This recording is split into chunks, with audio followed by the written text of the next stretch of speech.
Hello everyone, welcome to my channel let's learn with DA. Let's learn with DA में क्या कर रहे हैं हम लोग। मैंने अभी अभी अमीन्स ख़त्म किया है, ठीक है। और अमीन्स पता नहीं आपके सिलेबस में था या नहीं था, तो अगर नहीं था तो कोई बात नहीं, ठीक है। और अगर था तो तब पढ़ लो। तो अभी मैं स्टार्ट करने जा रही हूँ बायोमोलिक्यूल्स, ठीक है। अब यहाँ पे लिखा हुआ है यूनिट नंबर 10। अभी मुझे समझ में नहीं आता, अमीन्स 13 था, बुक पे भी 13 था, ठीक है। लेकिन यहाँ पे यूनिट नंबर 10 है। मुझे लगता है ये न्यू सिलेबस के अकॉर्डिंग है, ठीक है। यहाँ पे यूनिट नंबर 10, लेकिन मेरी बुक में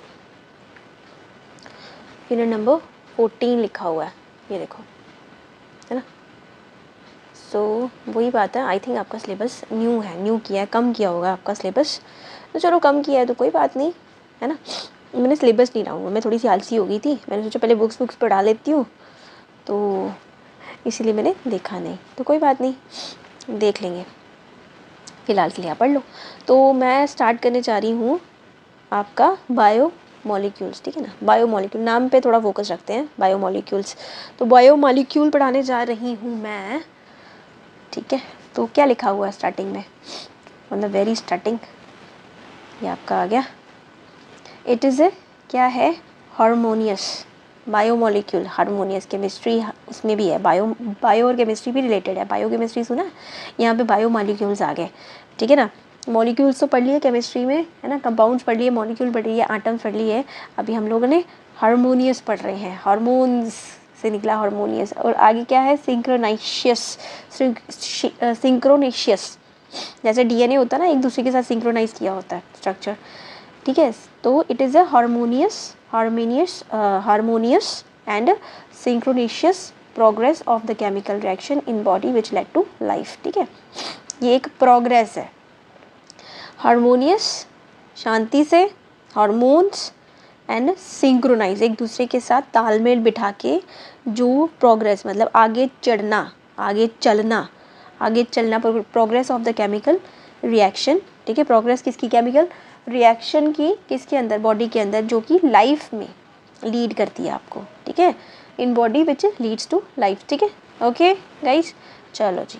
गाइस बोलना मुझे अच्छा नहीं लगता, गाइस बोलने से एक बारी मेरे इंटरव्यू में थोड़े नंबर कम हो गए थे, तो इसलिए मैं अपने आप से मुंह से गाइस वगैरह वर्ड्स निकालना थोड़ा कम करती हूँ। स्टूडेंट्स ज़्यादा बेटर है। अ लिविंग सिस्टम ग्रो करता है, sustain and reproduce. Living system क्या करता है, ग्रोज करता है, बढ़ता है, सस्टेन करता है, बढ़ता है और अपने आप को सस्टेन करता है, स्टेबल करता है, ठीक है, खुद को, ठीक है, बनाता, आगे बढ़ने के लिए अपने आप को हर चीज़ अवेलेबल करवाता है, सस्टेन करवाता है, ठीक है। और रिप्रोड्यूस करता है, फिर बाद में नई जनरेशन भी पैदा होती है, ठीक है, खुद ही इटसेल्फ।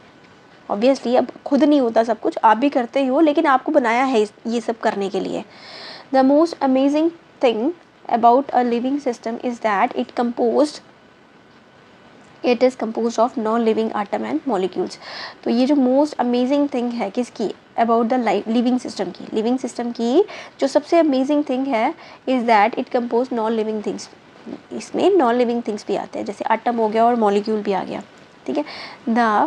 ये क्या है, the pursuit of knowledge। ये जो knowledge है हम लोगों ने लेनी है, how what is going on chemically, what is goes on chemically क्या चल रहा है within a living system fall in the domain of biochemistry।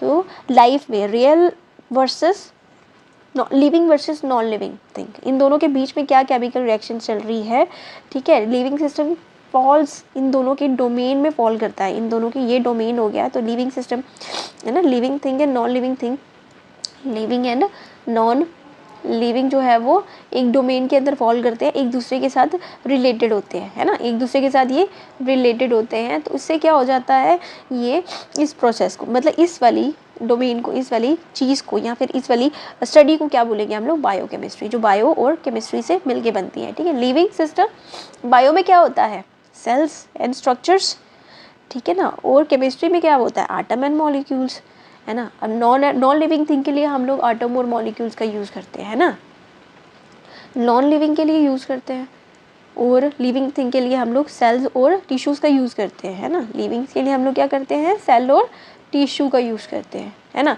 तो ये दोनों मिलके क्या बनाते हैं, हम लोग बायोकेमिस्ट्री बनाते हैं, ठीक है। इन दोनों को मिला के क्या बनती है, बायोकेमिस्ट्री।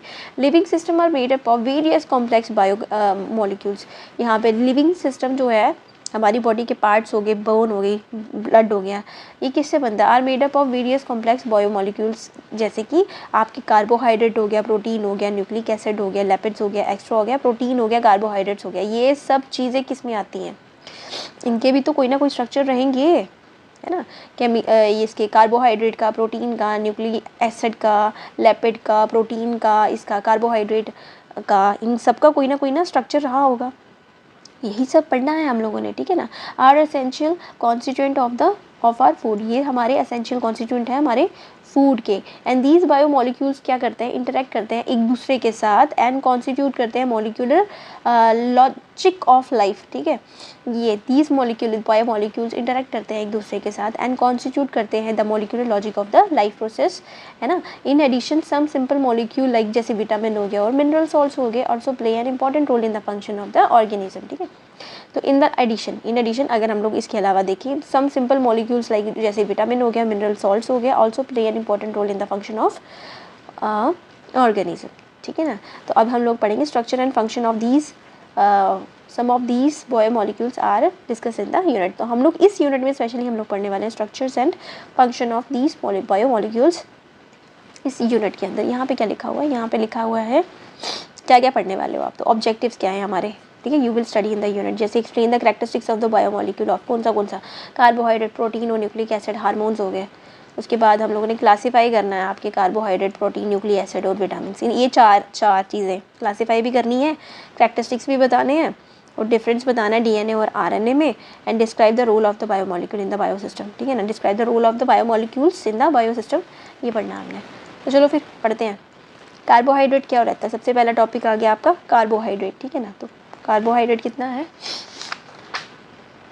कार्बोहाइड्रेट बहुत लंबा होता है, कार्बोहाइड्रेट का तो बहुत ही ज़्यादा लंबा है इसका ना, क्योंकि कार्बोहाइड्रेट का ये सबसे बड़े स्ट्रक्चर और सबसे so many types of carbohydrate we have. तो चलो फिर पढ़ते हैं। कार्बोहाइड्रेट हो गया, जितना पढ़ सकते हैं उतना पढ़ेंगे आज। सो कार्बोहाइड्रेट क्या है? कार्बोहाइड्रेट क्या है? Carbohydrates are primarily produce in the, किसके अंदर? प्लांट में। प्राइमरली प्रोड्यूस किसके अंदर? प्राइमरी, जो छोटा वाला स्ट्रक्चर्स होते हैं, प्रोड्यूस इन द प्लांट्स में प्रोड्यूस होते हैं and form a large group of the naturally occurring organic compound. और उसके बाद फिर लार्ज ग्रुप बनाते हैं नेचुरली अकरिंग ऑर्गेनिक कंपाउंड्स के, ठीक है।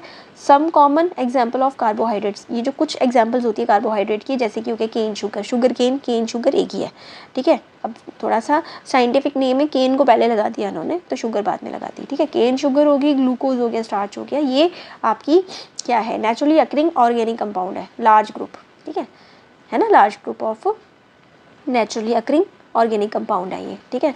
आपके केन शुगर हो गया, ग्लूकोज हो गया, स्टार्च हो गया, extra. And most of them have general formula, और इन सबका मोस्ट ऑफ देम का जनरल फार्मूला क्या रहता है? CXH2OY, ठीक है। CXH2OY ये जनरल फार्मूला होता है। H2O तो लगा ही होता है, फिर H2OY जो है वो बीच में मल्टीप्लाई करते हैं तो जितना मर्जी आ सकता है। X की वैल्यू जितनी हो सकती है, Y की वैल्यू भी कितनी भी हो सकती है, कुछ भी हो सकता है, ठीक है ना। और consider as a hydrate, hydrate क्यों? क्योंकि पानी लगा हुआ है, ठीक है। तो इसलिए इसको बोला जाता है हाइड्रेट ऑफ कार्बन। क्या बोला जाता है? कार्बोहाइड्रेट्स को, नाम ही है ना कार्बोहाइड्रेट्स, कार्बो CARBO, कार्बो और हाइड्रेट HYDRATES, ठीक है ना। नाम से ही है, यहाँ पे कार्बन और यहाँ पे हाइड्रोजन, कार्बन जो हाइड्रेटेड है ना, ठीक है। तो यहाँ पे हो गया hydrate of carbon from which where the name carbohydrate has been derived, ठीक है। फॉर एग्जाम्पल हो गया the molecular formula of the glucose, हो गया आपका ग्लूकोज का फॉर्मूला तो सबको ही पता है ना, C6H12O6 होता है। ये तो छोटे होते हैं, आप पढ़ते आ रहे हो, है ना। अब यहाँ पे देखो, यहाँ पे भी H2O लगा हुआ है कि नहीं? H2O लगा हुआ है, fits in the general formula. अब ये जो है C6H12O6 जो है वो फिट कर रहा है ये वाले फार्मूले में, C6H2OY। अब Y की वैल्यू अगर सेम होगी X के बराबर, है ना, तो ये आराम से फिट कर जाएगा ये वाले फार्मूले में, है ना। ये वाला फार्मूला इसमें आराम से फिट हो जाएगा, है ना, अगर X और Y की वैल्यू सेम रहेगी, मतलब कार्बन और ऑक्सीजन की वैल्यू सेम रहेगी, हाइड्रोजन डबल हो जाएगा। So but all the compounds which fit in the formula may not be classified as carbohydrate. सही कहा, क्योंकि Y कुछ भी हो सकता है, है ना, एक्स और वाई इन्होंने डिफरेंट रखे हैं, तो वाई कुछ भी हो सकता है। तो इसने बोला but all the compound which fit in the formula may not be classified as a carbohydrate. जो भी इस फॉर्मूले में फिट होते हैं, कौन से, ये वाले फॉर्मूले में फिट होते हैं, ज़रूरी नहीं है वो कार्बोहाइड्रेट हो, वो ज़रूरी नहीं है कि कार्बोहाइड्रेट हो। फॉर एग्जाम्पल हो गया एसिटिक एसिड, हो गया आपका एसिटिक एसिड, हो गया, ये भी फॉर्मूले में आता है। ये देखो C6H3COOH हो गया। अब O2 है, कार्बन भी 2 है और हाइड्रोजन देखो 4 है, पूरा फिट हो गया है ना। कार्बन भी 2 है, हाइड्रोजन कितने हैं, वो भी 2 हैं, ऑक्सीजन हाइड्रोजन 4 है। ये कहाँ से आ जाता है, C3H4 हो गया ना, H4 एंड O2 हो गया, ये देखो है ना, फिट हो रहा है। तो एसिटिक एसिड हो गया, ये थोड़ी ना कार्बोहाइड्रेट है, ये तो एसिड है। तो कुछ कुछ फॉर्मूलेस उसमें फिट हो जाते हैं, किसमें, CXH2O वाई में फिट हो जाते हैं, तो वो कार्बोहाइड्रेट नहीं कहलाते हैं कुछ कुछ, ठीक है ना। जैसे फॉर एग्जांपल हो गया आपका एसिटिक एसिड हो गया, fits into the general formula, ठीक है ना। इसका जनरल फार्मूला ये रहा, मैंने अभी भी लिख के बताया, ठीक है, but it is not a carbohydrate, ये कार्बोहाइड्रेट नहीं है। सिमिलरली एक और है, ये है आपका रेमनोस, रेमनोस RHAMNOSE, रेमनोस, ठीक है। इसका फार्मूला रहता है C6H12O5, ठीक है, बाई कुछ भी हो सकता है, तो 5 है। अब ये भी कार्बोहाइड्रेट नहीं है, ठीक है। क्या बोला इसने, C6H12O5 is a carbohydrate but does not fit in this definition. अच्छा जी, Y is not equal to X, ठीक है, ये एक कार्बोहाइड्रेट, रेमनोस एक कार्बोहाइड्रेट है। रेमनोस RHAMNOSE जिसका फॉर्मूला है C6H12O5, और ये एक कार्बोहाइड्रेट है but does not fit in the definition, ये इस डेफिनेशन में फिट नहीं करता है, ठीक है। Large number of their reactions have shown that they contain specific functional group. एक लार्ज नंबर है, a large number in their reactions, एक large number in their reactions have shown that they may contain specific functional group। इनके जो group होता है, ये जो large number of इनकी रिएक्शंस, जो हम लोग रिएक्शंस को देख के हम लोग देखेंगे कि ये जो है have shown that they contain specific functional group को कंटेन करने हैं। जैसे केमिकली क्या होता है, chemically the carbohydrate may be defined as the क्या है, ऑप्टिकल केमिकली अगर हम लोग कार्बोहाइड्रेट की डेफिनेशन देखने के जाएंगे तो क्या बोलता है ये, the carbohydrate may be defined as optically active polyhydroxy aldehyde. क्या है ये, पॉलीहाइड्रोक्सी, ठीक है, एल्डिहाइड, ALDEHYDES, ठीक है। और कीटोन भी बोला जा सकता है, केटोन्स, ठीक है, ये केटोन हो गए। समझ आई, केमिकली हम लोगों ने केमिकली कार्बोहाइड्रेट्स को क्या बोल दिया, the carbohydrates may be defined as the optically active. Optically active कैसे होता है, हम लोग स्टीरिक इफेक्ट भी देखते हैं, स्टीरिक इफेक्ट मिरर इमेजेस भी देखते हैं, है ना। सो कायरलिटी भी देखते हैं। पॉलीहाइड्रोक्सी एल्डिहाइड हो गया, कीटोन्स हो गया, are the compounds which produced such unit on hydrolysis, ठीक है। ऑन हाइड्रोलिसिस, जब हम लोग हाइड्रोलिसिस करवाते हैं तो ऐसे सच यूनिट्स, ठीक है, ऐसे सच यूनिट्स हमको देखने को मिलते हैं, तो उनको बोला जाता है carbohydrate. Some of the carbohydrates क्या होते हैं, स्वीट होते हैं, ज़्यादातर स्वीट होते हैं। सम ऑफ द कार्बोहाइड्रेट स्वीट होते हैं, आपका ग्लूकोज मीठा होता है, इवन कि जो खाना हम लोग खाते हैं तो जब वो सैलिवा के साथ मिल जाता है तो सुक्रोज हम लोग कहते हैं उसको, वो भी तो मीठा ही होता है, ठीक है। तो सम ऑफ द कार्बोहाइड्रेट जो होते हैं वो क्या होते हैं स्वीट इन टेस्ट होते हैं, उनको हम लोग शुगर्स बोलते हैं। क्या बोलते हैं हम लोग, sugar. The common sugar use in our home is name as sucrose, ठीक है, उसको हम लोग सुक्रोज बोलते हैं। जो कॉमन शुगर हम लोग यूज़ करते हैं, हम लोग केन शुगर की यूज़ करते हैं, है ना। Whereas the sugar present in the milk is known as lactose. तो जो शुगर मिल्क में प्रेजेंट होती है, जो मिल्क में शुगर प्रेजेंट होती है, उसको हम लोग बोलते हैं लैक्टोज। क्या बोलते हैं, लैक्टोज, ठीक है ना। शुगर की भी फॉर्म्स हैं, कार्बोहाइड्रेट का ही पार्ट है ना शुगर, तो शुगर की भी फॉर्म है। तो कार्बोहाइड्रेट्स ऑल्सो कॉल्ड सैकेराइड्स, कार्बोहाइड्रेट्स को सैकेराइड्स भी बोला जाता है, ठीक है। कार्बोहाइड्रेट्स को फिर से बता रही हूँ, कार्बोहाइड्रेट्स को सैकेराइड्स भी बोला जाता है, जिसकी स्पेलिंग है SACHARIDES, सैकेराइड्स। ये स्पेलिंग्स मैं इसलिए लिखती हूँ ताकि आपको याद रहे, ठीक है। ये मेरी आदत है पढ़ाने की, मुझे पता है मैं बच्चों को ना मीडियम, ना कम ना ज़्यादा इंटेलिजेंट, ना ज़्यादा बिलो समझ के पढ़ाती हूँ, मैं एक मिडिल एवरेज स्टूडेंट करके पढ़ाती हूँ, और एवरेज स्टूडेंट को भी स्पेलिंग की मिस्टेक्स आती हैं, और स्पेलिंग मिस्टेक्स आए है तो बोलने में गलत हो जाता है, बोलने में गलत हो जाए तो आपका वर्ड्स गलत हो जाते हैं, दैट्स वाई मैं बोल के पढ़ाती हूँ, मेरी आदत है ये, ठीक है ना, क्योंकि मुझे भी कभी कभी वो हो जाती है, और ताकि और स्पेलिंग पढ़ने से क्या होता है आपकी फंबलिंग नहीं होती है, एंड सेकंड थिंग आपकी ज़ुबान सही रहती है, आप परफेक्टली स्पीक कर सकते हो वर्ड्स को, ठीक है, ऐसा है। सो क्लासिफिकेशन ऑफ कार्बोहाइड्रेट्स आ गई है। एक सेकेंड, अभी एक लाइन रह गई।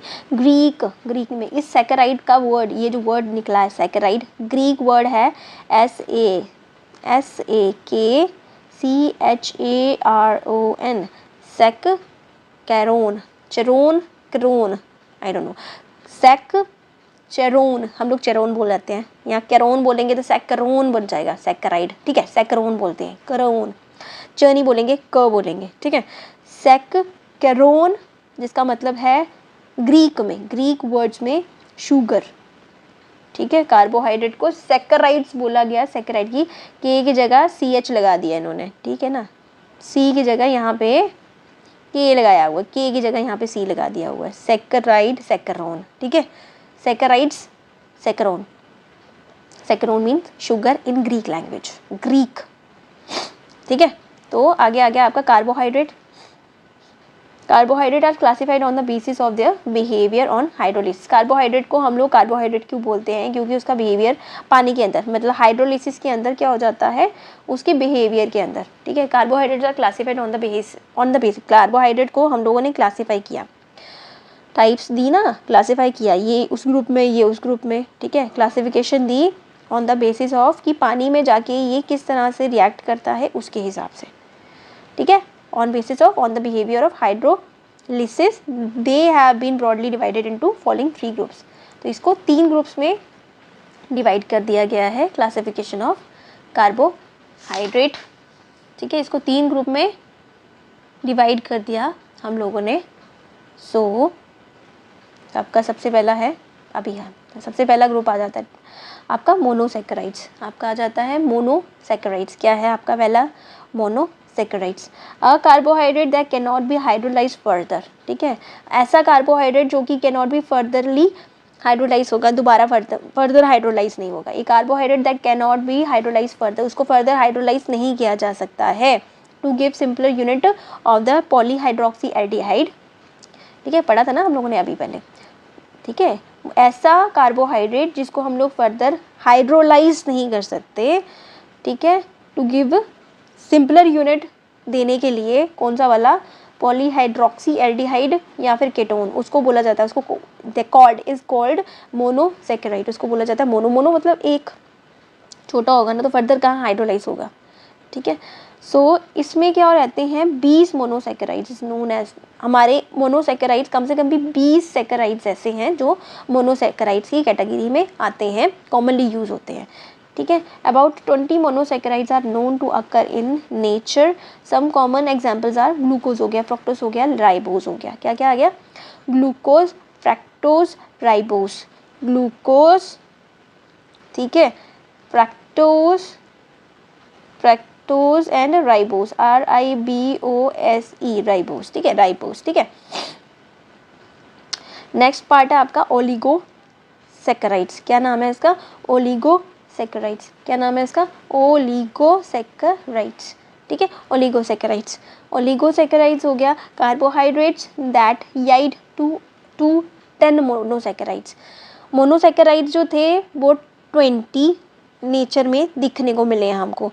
ओलिगोसैकेराइड्स में क्या होता है, द कार्बोहाइड्रेट बड़ा वाला है वो छोटे में डिवाइड हो जाता है, और छोटे हैं, ओलिगो हो गया ना, तो इसमें 2 या 2 से ज़्यादा मोनोसैकेराइड्स में डिवाइड हो जाता है ना, ओलिगो बड़ा है ना, तो वो अपने आप को ब्रेक करके 2 या 2 से ज़्यादा मोनोसैकेराइड्स में डिवाइड हो जाएगा, उसको हम लोग ओलिगोसैकेराइड्स बोला जाता है, ठीक है ना। कार्बोहाइड्रेट दैट याइड टू 10, 2 से लेके 10 तक, ठीक है, 2 से लेके 2 to 10, ठीक है, मोनोसैकेराइड यूनिट्स बनाते हैं जब वो हाइड्रोलिसिस में जाते हैं, उसको बोला जाता है हम लोग ओलिगोसैकेराइड, ठीक है। डेफिनेशन याद हो गई, अभी याद हो जानी चाहिए, है ना।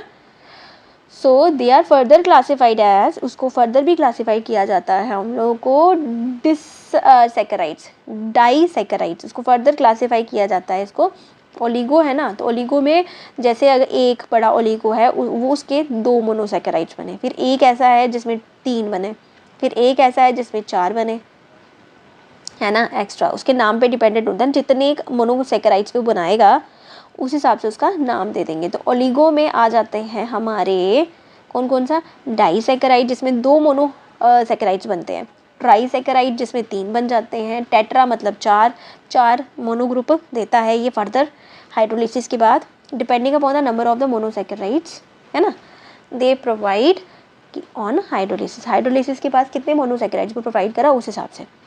amongst these the most common are disaccharides। अगर हम लोग इनमें से अगर हम लोग जो क्या बोलते हैं उसको, amongst the most common को, इनमें से कौन सा वाला सबसे कॉमन है, वो है डाइसैकेराइड्स। ठीक है, डाइसैकेराइड सबसे कॉमन है।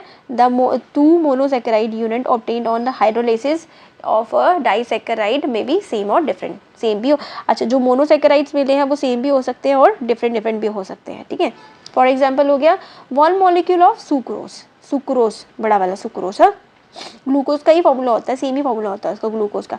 तो 1 molecule of sucrose on hydrolysis give देता है, क्या देता है, सुक्रोज क्या देता है, 1 मॉलिक्यूल तुम्हें ग्लूकोज का दे देता है।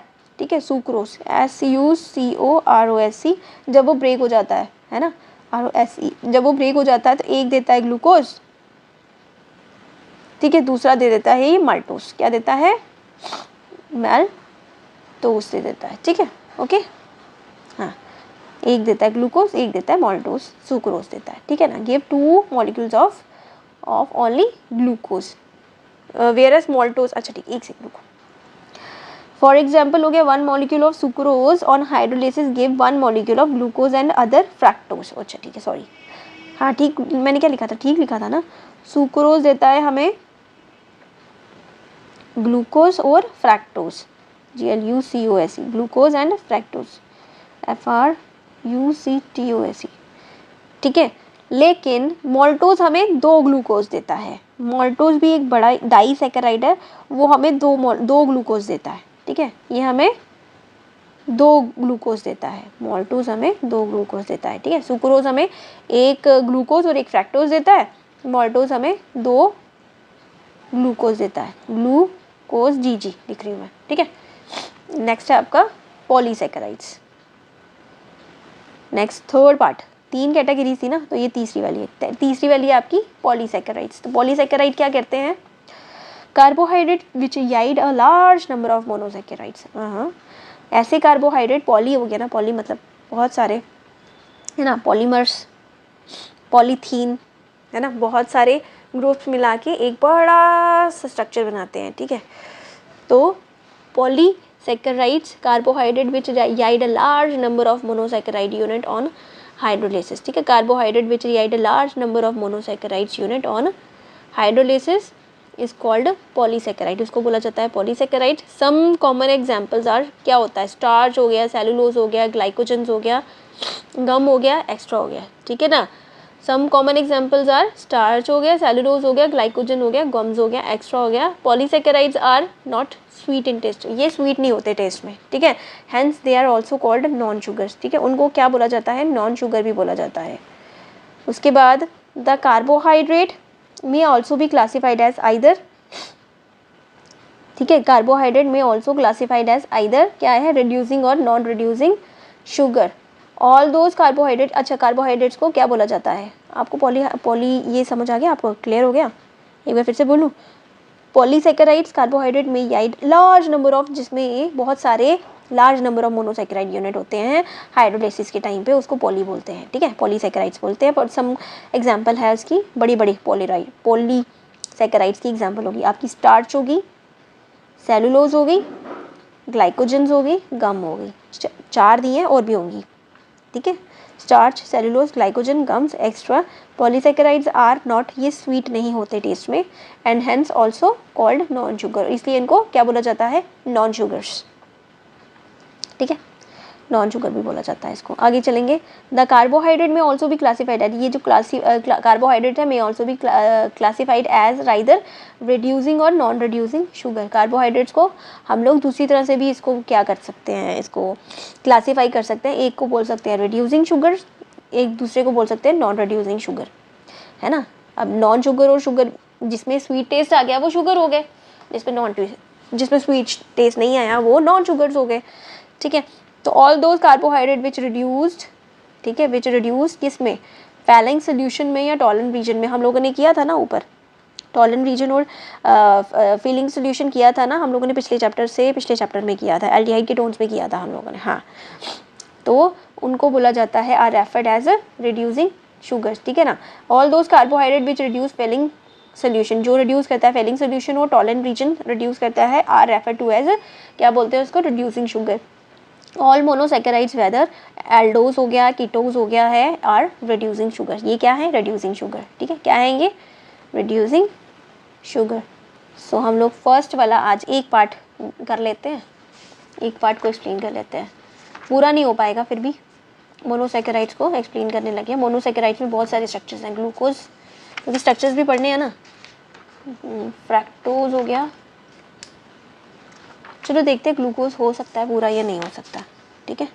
मोनोसैकेराइड, चलो आज कितना है देखते हैं कितना होता। तो सबसे पहला आपका मोनोसैकेराइड हम लोग एक्सप्लेन करने लगे। मोनोसैकेराइड्स, ठीक है ना, स्वीट हैं ऑब्वियसली, इसमें एक ही कंपाउंड होता है इसका, हाँ। तो मोनोसैकेराइड्स क्या है, are further classified on the basis of the carbon atoms. Monosaccharides को on the basis of carbon atom हम लोगों ने क्या किया हुआ है, क्लासिफाई किया हुआ है atoms and the function group जो भी प्रेजेंट होता है उसके अंदर। इफ़ द मोनोसैकेराइड्स कंटेन करता है एन एल्डिहाइड ग्रुप, ठीक है, इफ़ द मोनोसैकेराइड्स कंटेन्स करता है an aldehyde group, it is known as an aldose, ठीक है, उसको क्या बोला जाता है, एल्डोस। इफ़ मोनोसैकेराइड्स क्या होता है, contain an aldehyde group, it is known as an aldose. And if it contain keto group, अगर इसके अंदर ये कीटो ग्रुप कंटेन करेगा, if it contains a keto group it is known as ketose, ठीक है ना। अगर ये कीटो ग्रुप कंटेन करेगा तो उसको हम लोग बोल देंगे कीटोस बोल देंगे। अगर एल्डिहाइड ग्रुप कंटेन करता है तो हम लोग एल्डोस बोलेंगे। CHO कंटेन करेगा तो एल्डोस बोलेंगे। कीटो क्या होता है, कीटोन, ठीक है, CO ग्रुप हो गया ना, तो उसको double bond O, C double bond O, है ना, उसको हम लोग कीटोस बोलेंगे। So number of the carbon atom constituting the monosaccharides is also introduce in the name as in evident. For example हो गया गिवन इन द टेबल, ठीक है ना। नंबर ऑफ कार्बन आटम जो होते हैं monosaccharides constitute the monosaccharides is also introduce in the name as an evident की तरह हम लोग उसको, फॉर एग्जांपल यहाँ पे टेबल में देखेंगे यार, नंबर ऑफ कार्बन्स की अकॉर्डिंग नेम देते हैं मोनोसैकेराइड्स का, उसको हम लोग यहाँ पे टेबल में देखेंगे। क्या ज़्यादा इंग्लिश वो थोड़ी करनी होती है, ना समझ आए तो थोड़ा सिंपल लैंग्वेज में देखना होता है, नीचे देखना शुरू करते हैं, जहाँ से नहीं समझ आए अटक के नहीं रहना, नीचे चले जाना। चलो, तो ये कार्बन हो गया, नंबर ऑफ कार्बन आटम यहाँ पे 3 है, 4 है, 5 है, 6 है और 7 है, 7 ही दिए हुए हैं आपको, ठीक है। तो जनरल टर्म्स में क्या बोलेंगे हम लोग, ट्रायोस, ट्राई मतलब 3, टेट्राओस मतलब 4, पेंटाओस मतलब 5, हेक्सोस 6, हेप्टोस 7। अब इनका एल्डिहाइड में हो, अगर इसमें एल्डिहाइड ग्रुप प्रेजेंट है तो हम लोग क्या बोलेंगे, हम लोग बोलेंगे aldo triose, aldo tetrose, aldo pentose, aldo hexose, aldo heptose. And अगर कीटोन ग्रुप प्रेजेंट है तो हम लोग बोलेंगे कीट्रोस, कीटो ट्रायोस, कीटो टेट्राओस, कीटो पेंटाओस, कीटो हेक्साओस, कीटो हेप्टाओस, है ना। मुझे तो बायोमॉलिक्यूल पढ़ने में बड़ा मज़ा आता है, रिएक्शंस भी होती हैं इसमें, स्ट्रक्चर्स भी होते हैं। मुझे लगता है मुझे बायोमॉलिक्यूल ज़्यादा पसंद है। हालांकि मैंने ग्रेजुएशन में बायो नहीं रखी अपने लिए, ग्रेजुएशन में मैंने नॉन मेडिकल ही पढ़ा हुआ है, लेकिन ऐसे 12th में मैंने 11th-12th में वो पढ़ा, बायो पढ़ा, तो मुझे लगता है मुझे बायोलॉजी में थियरी में मैं ज़्यादा बेटर हूँ। तो चलो कोई नहीं, चलो छोड़ो। सो ग्लूकोज हो गया, ग्लूकोज क्या है,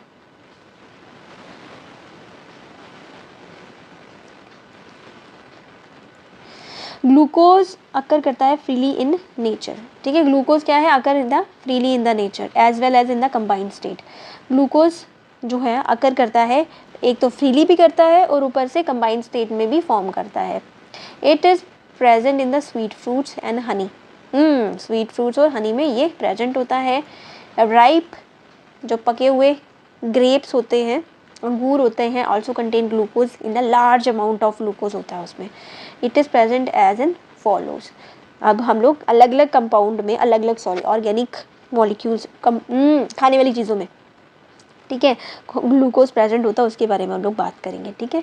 तो कंबाइंड स्टेट हो गया और फ्रीली भी ये अकर होता है। ये स्वीट टेक्सचर जो होता है इसमें, स्वीट हनी में, फ्रूट में, वो उसमें ग्लूकोज होता है। राइप मीठे अंगूरों में भी large amount of glucose present होता है। तो चलो फिर पढ़ते हैं क्या है ये प्रेपरेशन ऑफ ग्लूकोज।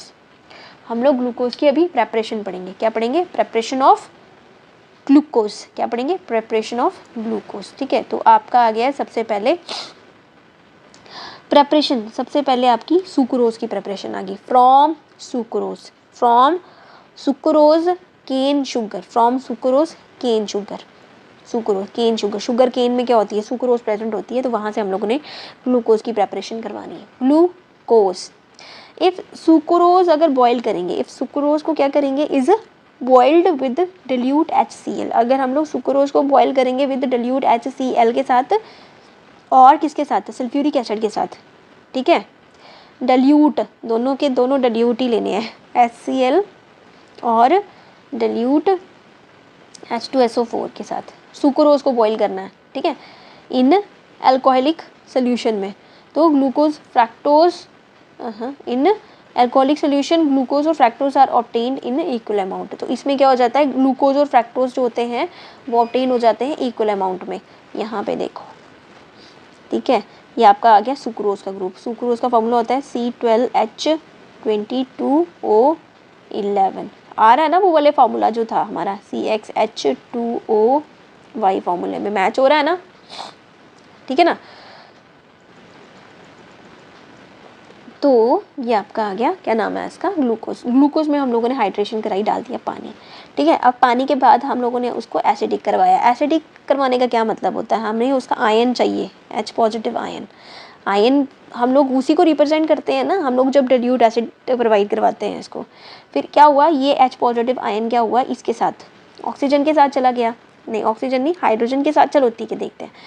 फिर ये ब्रेक हो गया, H2O से भी O ले लिया इसने, O ले लिया, ठीक है। तो इससे क्या हुआ?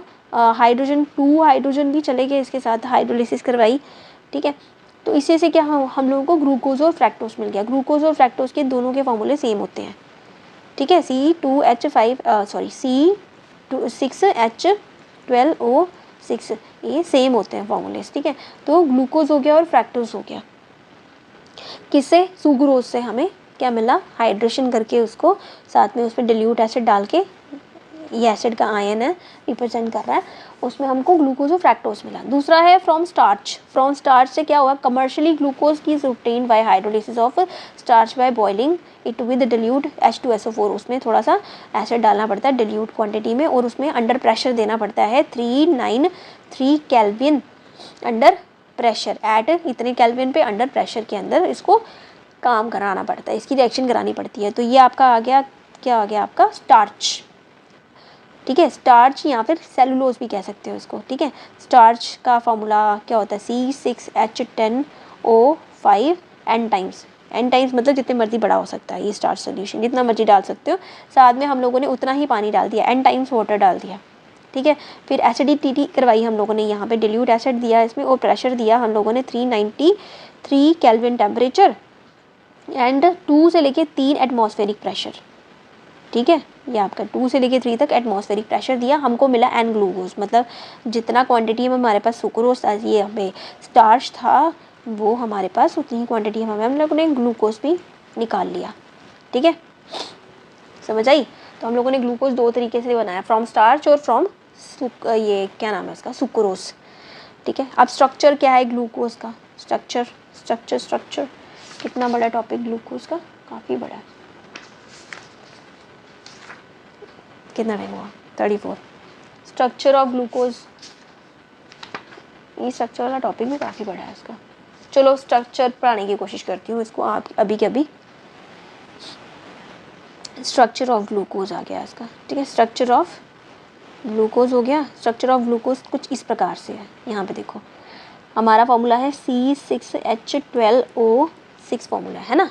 तो C एक और इन्होंने 3 इसलिए बनाया हुआ, पहले बड़ा वाला स्ट्रक्चर देखो दिखाऊं। C6 1 2 3 4 5 और 6 हो गया C6H5। यहाँ पे C एल्डिहाइड ग्रुप है CH O हो गया, O उसके साथ लगता है CHO, और यहाँ पे हमारे OH ग्रुप लग रहा है, यहाँ पे कंबाइन कर दो। अच्छा ठीक है, पहले इकट्ठा ही लिख के बता देती हूँ। CHO 4 टाइम्स हो गया, एक एल्डिहाइड ग्रुप यहाँ पे लगा और एक अल्कोहल CH2OH ग्रुप लग गया। ग्लूकोज का स्ट्रक्चर ये रहा, यहाँ पे एक अल्कोहल हो गया, एक एल्डिहाइड हो गया, बीच में भी अल्कोहल ही है। चलो फिर पहले स्ट्रक्चर देखते हैं, धीरे धीरे देखते हैं ना एक एक करके, नहीं तो सब कुछ एक ही साथ आ जाएगा। ग्लूकोज क्या है?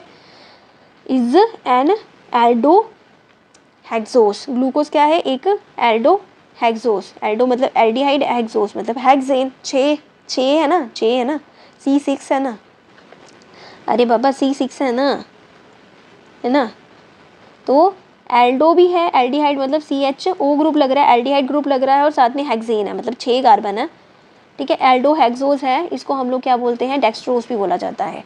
Glucose is an aldohexose, is also known as, क्या बोलते हैं इसको? डेक्सट्रोज। क्या बोला जाता है इसको? डेक्सट्रोज।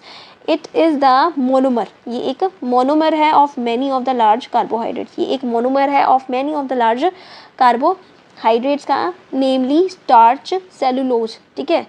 क्या है ये? मोनोमर, छोटा वाला पार्ट किसका? कार्बोहाइड्रेट्स का। जैसे कि आपका स्टार्च का भी मोनोमर है, ये मोनोमर पढ़ा ना हम लोगों ने। मोनोमर क्या होता है?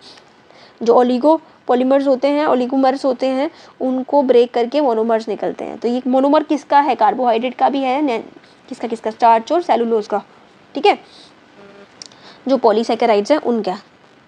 फिर उसके बाद it is probably the most abundant होता है, ये सबसे ज़्यादा क्वांटिटी में पाया जाता है। अबंडेंट मतलब हर जगह बहुत बड़ी क्वांटिटी में प्रेजेंट होता है ऑर्गेनिक कंपाउंड में, अर्थ में, ठीक है। It is assigned as the structure given below. यहाँ पे नीचे जो स्ट्रक्चर दिया हुआ है ये वैसा प्रेजेंट है, assigned as a structure given below on the basis of the evidence, ठीक है। अगर हम लोग एविडेंस की मांग करें या एविडेंस को देखें तो हम लोग को ऐसा स्ट्रक्चर मिलता है ग्लूकोज का। So it's molecular formula was found in the, किसके अंदर? ये वाला फॉर्मूला C6H12O6 हो गया। तो on prolonged heating with HI, अगर हम लोग इसके साथ हाइड्रोजन आयोडाइड के साथ हम लोग इसको हीटिंग करेंगे तो ये N-हेक्सेन बन जाएगा, N-हेक्सेन बन जाएगा, suggesting that all the 6 carbon atoms are linked in the straight line. मतलब इस तरह से स्ट्रक्चर से वो इस तरह का स्ट्रक्चर बन जाएगा, ठीक है। हेक्सेन, N-हेक्सेन बन जाएगा ये। पहले ग्लूकोज का स्ट्रक्चर हमें ऐसे ऐसे मिल रहा है, फिर बाद में वो चेन बन जाएगा, ऐसे बन जाएगा, ठीक है।